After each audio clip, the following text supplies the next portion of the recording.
We'd like to begin our speaking program at this time. My name is Kevin Thompson, and I am the Executive Director of Able United. We have 4 additional speakers today, and after their remarks, we're going to be happy to answer questions from the podium, and after that, we'll be happy to do one-on-one interviews.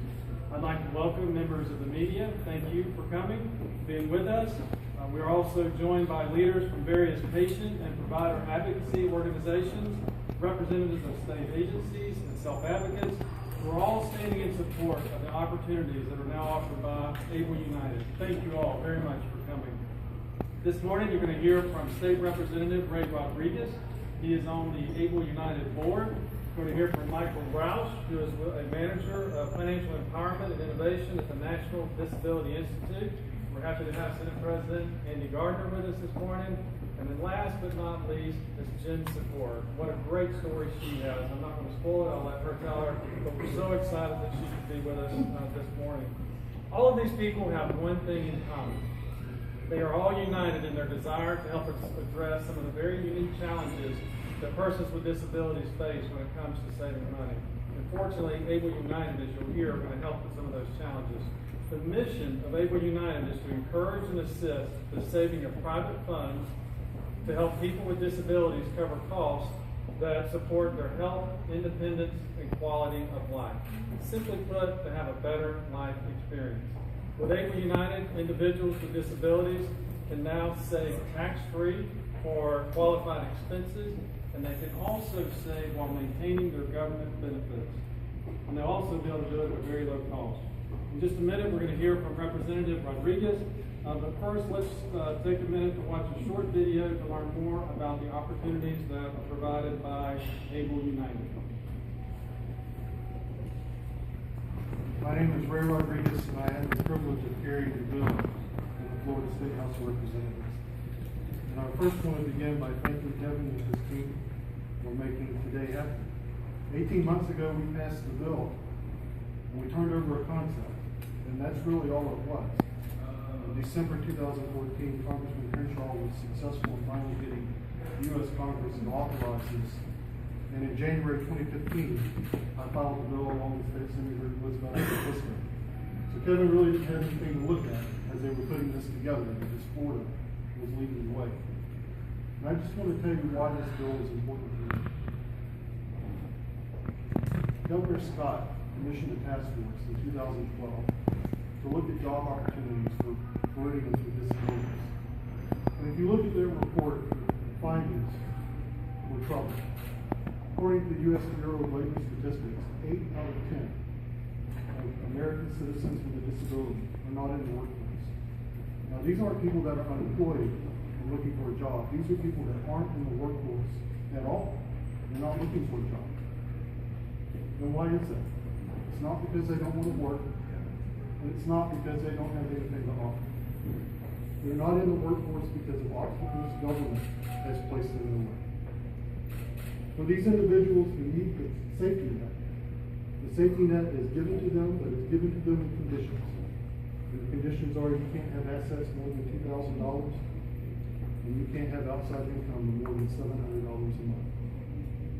So for the benefit of the safety net, you have to accept a life of extreme poverty.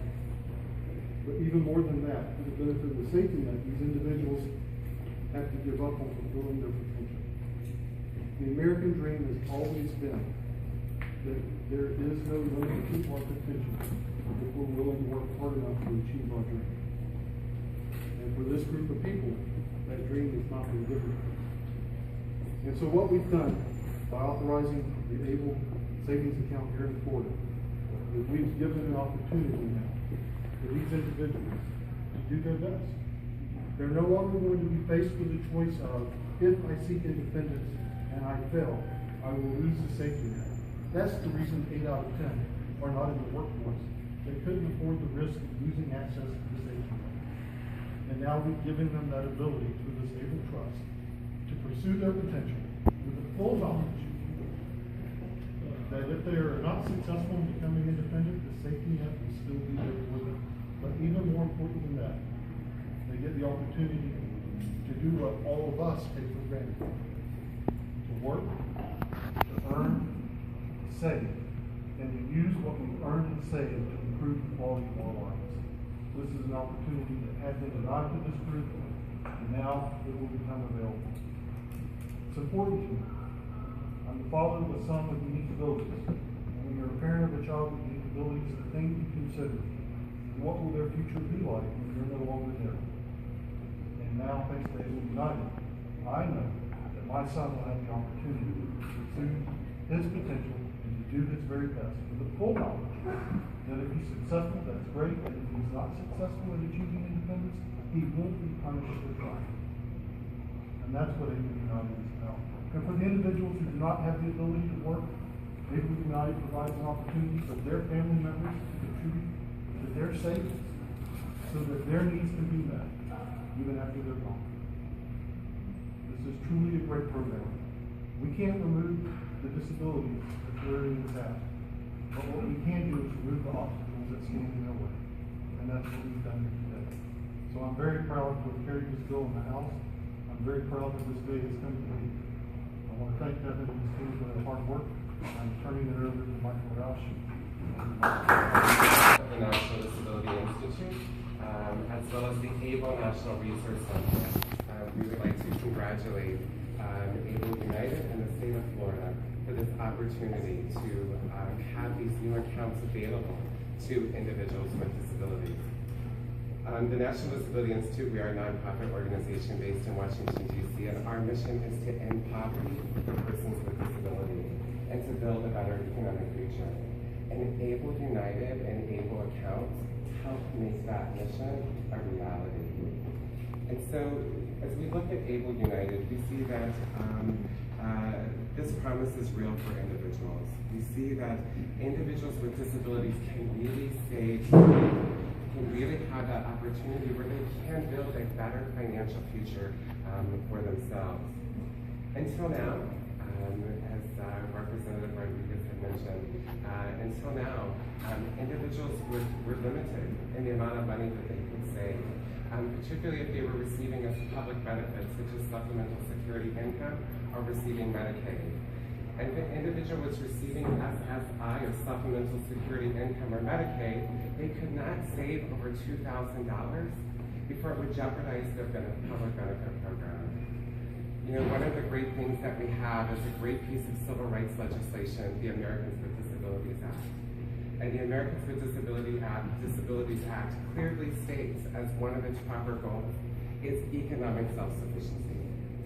Economic self-sufficiency for persons with disabilities is a proper goal of the civil rights piece of legislation. But yet, to remain eligible for supplemental security income, it stated that you had to have a disability, but you also had to remain poor. You had to remain poor because you could not save over $2,000. But today is a new day. Today is a new day.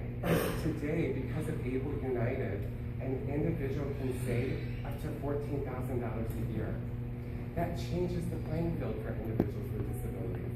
This opens the door for us to really build that life of work, to build that life of savings, but also to build that life of asset development, where I can be economically self-sufficient. So this really is an exciting time. You know, I've dedicated my life's work to working to build a better financial future.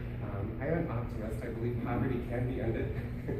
But I also am a diehard disability advocate.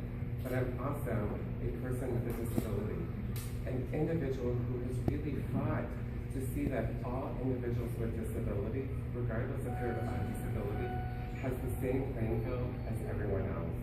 And today, ABLE United is opening that door for us.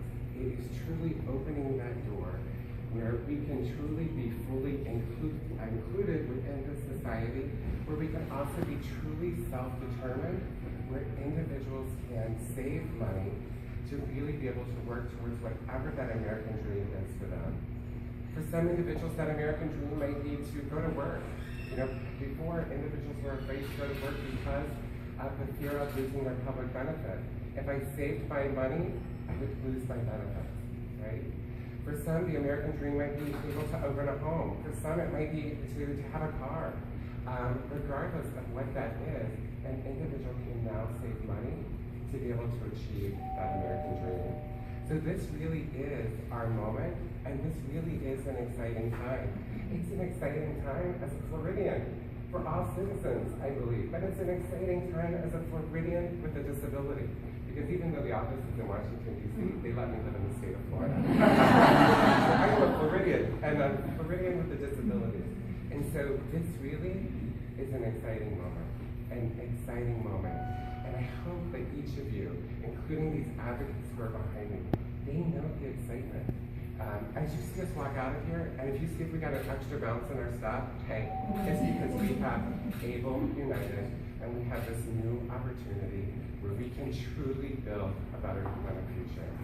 I would like to say that we would, this has taken some time, and it takes multiple people to make this happen. And it's really important to have champions. Today's the first day I got to meet Andy Gardner and his wife. We talked on the phone before. But they've really been champions to building a better economic future for persons with disabilities. In addition to Able United, a program has been created to help individuals with disabilities learn about savings, learn about banking, learn about financial education. They championed that legislation, and we now have that new program as well. So with that, this is an exciting day.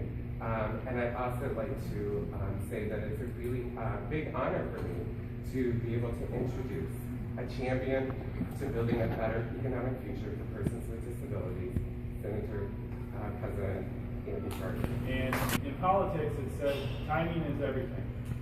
This proposal, the ABLE Act, has languished in Congress since 2004. And what are the odds that the incoming Senate President has a son with unique abilities that lays out an agenda over his 2-year period of probably 15 different proposals, from the scholarship program, which was the personal learning scholarship account, which humbly is now the Gardner account, to the University of Central Florida Center for Individuals with Disabilities, to the increased funding for APD, to the Housing Sadowski Fund now being available to individuals with unique abilities, set aside specifically for, and as was mentioned, having the state of Florida lead the way in each agency in the state of Florida to bring forward to the legislature, here is our plan for hiring individuals with unique abilities. We laid all of that out. And part of the cornerstone, I still remember the conversation, I'm not sure if she walked out here with us, Lisa Vickers, on the president's staff. We started to talk about the ABLE Act, and I remember a conversation where Lisa said, well, it's Congress, and it may not happen, but what are the odds and what are the chances that the Senate President laid something out? One of the first things we did was to work with the House, Representative Rodriguez, and with Senator Rehnquist to pass this legislation. It is absolutely the cornerstone for the state of Florida. If we are going to be a leader, where we talk about that everyone has the ability and the dream to succeed, we cannot let government limit that opportunity because of the benefits that they receive. Imagine a family right now who has a child that's born with a unique ability. Right now in the state of Florida, they are giving positive information about all of the opportunities for them that are available to them in the state. Whether it's the scholarship opportunities, the APP opportunities, the website brightexpectations.com that lists everything that's available to them.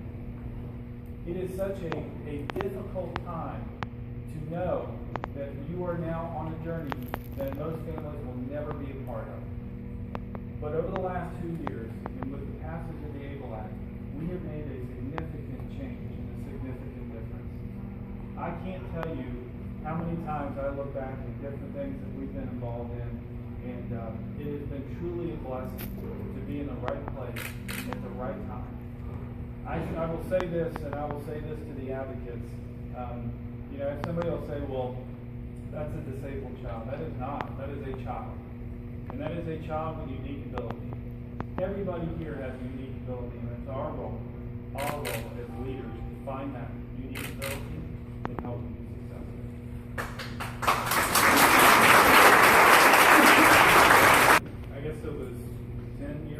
or more, a group of families sat around the kitchen table and said, what if we had the opportunity to create something that allowed for their children with unique abilities to work and save and have a successful and independent life. And if it had not been for Jen Sikora and her friends that started the journey in Congress, a long journey, we would not be here today. So it is truly an honor to introduce to you really one of the architects, and I'm sure she's got some stories about working with Congress. God bless her. But it is truly an honor to introduce Jen. For all who work on the ABLE Act. Over 10 years ago, I sat with a group of friends, a small group. We were the Government Affairs Committee of the Down Syndrome Association of Northern Virginia, which is a long name to say a group of parents who want to make a difference for our kids. And one of the dads had this wild idea that he should be able to save for his daughter with Down syndrome the same way he saved for his daughter without Down syndrome. And so we started talking about it, and we realized that none of us parents had come up with a very good solution to save for our children's future. We didn't even know what that future was going to look like. We didn't know if our kids would go to college or if they would need help with housing or transportation or employment. But we also believe very firmly that kids with Down syndrome or other disabilities should be able to have a tax-free savings account just like our kids who didn't have disabilities. So I was fortunate that I had a very dear friend of mine who was the chief of staff of Congressman Andrew Crenshaw. And I had worked with John for a long time up on the Hill. And so I'll call and see if this is something that's completed. And last week I was able to open his ABLE account. So today,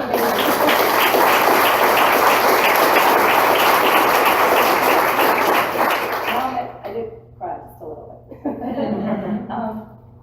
What our hope is, my husband and my hope is that having the ABLE account will allow us to contribute to Sean's fund, but also his grandparents, his aunts and uncles who've all been dying to have an opportunity like this to help support him and help plan for his future that they haven't been able to do before because we were worried that if we got too much money, he would not have those benefits that we know he's going to need at some point. You know, our hope is that he'll be able to go to college and participate in that or own his own home. You know, there are so many opportunities that are opened up for him now that we're able to plan for that. So it's wonderful to be standing up here, surrounded by our champions in Florida, which is my home state. I'm so proud that they led the national group in getting all these done. Also with all these advocates who realize what a difference it's going to make in their lives and the lives of their loved ones. And to see this dream that started out with just a handful of us thinking, we really need to change this. We need to see if we can make a difference. And to realize that, yes, we actually were able to do that. So it was a great, great honor to be here, and I'm so proud that I'm able to talk to you a little bit about this little idea that we had way back when that actually came to be reality. Thank you.